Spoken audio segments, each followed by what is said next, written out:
everyone, so this is a review of NCIS Season 10 Episode 13, Hit and Run. I have a lot of conflicting emotions about this episode. Overall, I love it, but individually there are some points where I don't know what to think. So let's go into that. The episode starts off with a dynamic duo by the name of Bert and Lester.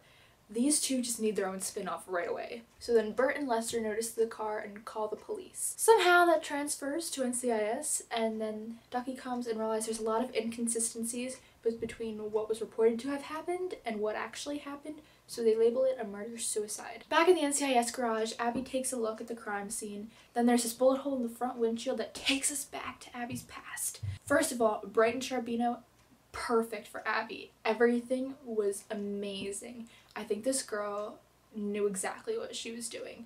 All the facial expressions, the way she talked, her voice in general, everything was so amazing. They could not have cast a better young Abby. I actually believe that I was seeing a younger version of Abby Shudo. It was phenomenal. Then back in the flashback, we see her and Luca, and she's investigating. Abby finds a bear and decides to bring it back to its owner. Then we come back to present day, and Mickey notices something is wrong, but Abby dismisses it and goes away. We find out more about the victims, Lila Cutright and Chad Dunn. Didn't we already have someone named Chad Dunham in like season 7? I feel like you have a lot of Chads in this show with really similar names. Basically, they can't find a lot in common with the victims or their families, only things where they would maybe see each other in passing, except for the fact that both of their fathers got in a bar fight 10 years back. Gibbs visits Abby and she seems really off, and Gibbs tells her to bring her A game, and Abby's still kind of out in space, but tells Gibbs that the material used to bash Lila's head in was a bat made of chestnut. Ziva brings in both the families. Scott Cutright immediately accuses Walter's son Chad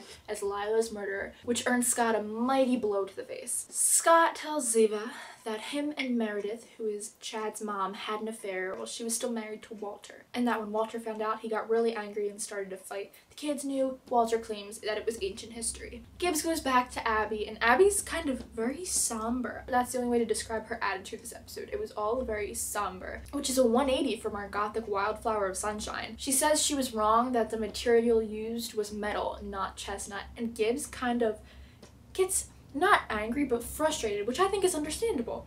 And then Abby gets super defensive. Flashback Abby, we see her giving the bear back to its owner, Ricky Evans, who turns out they're at her mom's funeral.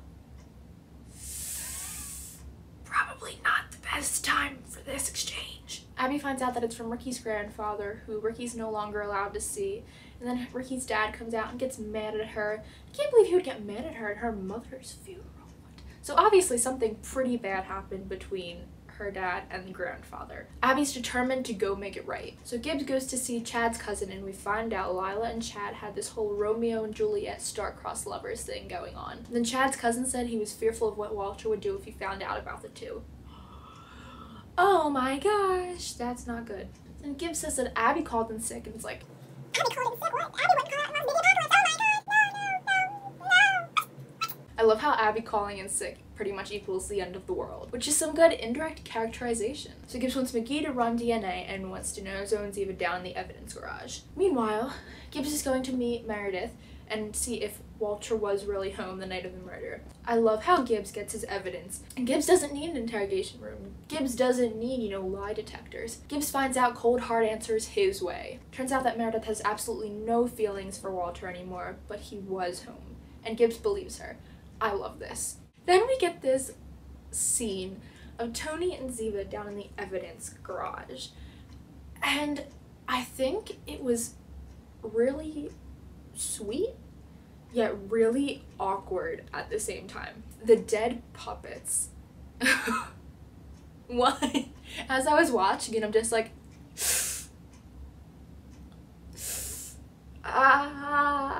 what? I think it was a good way of showing that Denozo cared in Denozo fashion. I felt like Denozo in this situation. I would have totally felt like I put my foot in my mouth and the person would have been like, what? This is another scene I feel very iffy about because I didn't know whether to laugh or be worried about Ziva because she says she's fine.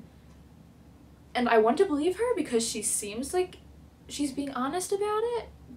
But then my inner fan fiction Ziva loving heart is like, oh, are you sure about that? Like, I want her to be okay so bad, but then at the same time, I feel like she's not completely, but I feel like she is. I don't know. That scene was just kind of weird overall, so I don't know where that's going. I like that they kept it consistent with the whole situation and didn't just drop it after Shiva. I like that they kept it going. They also find a bank receipt with a $15,000 withdrawal. During this, McGee has been trying to get DNA, and the machine does not like him. Apparently doesn't like Gibbs either. But, so, McGee pulls out Abby's Lab for Dummies, and McGee gets the cover, and McGee gives this nice little sentiment about Abby where she's the only one that can call you a dummy but still make you feel like you've won something. And Gibbs gives this little smile, and he says to go find Abby and make sure she's okay. McGee goes off to find her.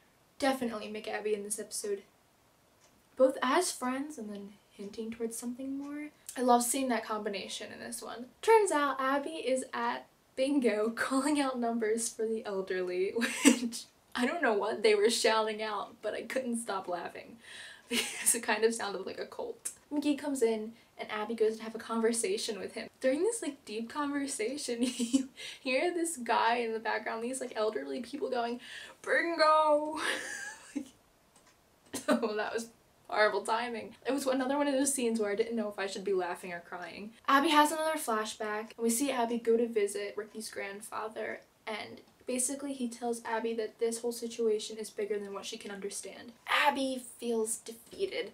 Then present day Abby storms out on McGee. We get a scene in the conference room with a banker who talked to Chad and DiNozzo and Gibbs. The banker woman says that Chad came in looking for a loan and that she really wanted to give it to them because they looked like such a nice couple. And then she says, you know how two people look like they just belong together? Then the camera cuts to DiNozzo giving a very thoughtful look, which I love all these subtle little hints towards DiNozzo and romantic interest, because I think we all have some hopes of who that romantic interest would be. I just feel like the subtle things are very big hints. But what they figure is that Lila was trying to move in with Chad. However, the woman couldn't give them the money because they were investing it into some solar corporation which she thought had sketchy paperwork. Which brings us back to dun dun dun, Chad's cousin. The team goes to confront him, he tries to deny it, but then DiNozzo walks up with an aluminum bat and is like, you're done. Then in our final scene, we see Abby trying to write a letter to McGee saying she's sorry. Our final Abby flashback is her crying, saying that she wasn't good enough. And then Luca comes in and says that the bunny that Abby gave Ricky made a difference. And then we come back to present day Abby and Gibbs comes up. This scene I thought was incredible. I loved the emotions in this scene. I loved what Gibbs said about hit and runs, which is the title of this episode. I love how that was tied in there. Abby's concerned about not being enough. And then Gibbs comes in and says that the things she does matters to people. There's hit and runs, where Abby does something kind, but she's not always around to see the positive effect it has on people, which I thought was just an amazing little thing. Something I'm going to remember about this whole hit and runs. I absolutely adore that they threw this in there. I love how that was the moral for Abby in this episode. And then turns out Abby gave Gibbs a fortune cookie and he kept the fortune. Then the fortune says today's new friend is tomorrow's new family. And then Abby smiles and the episode is over. Amazing episode. I thought it was interesting to see this side of Abby and I'm glad we did.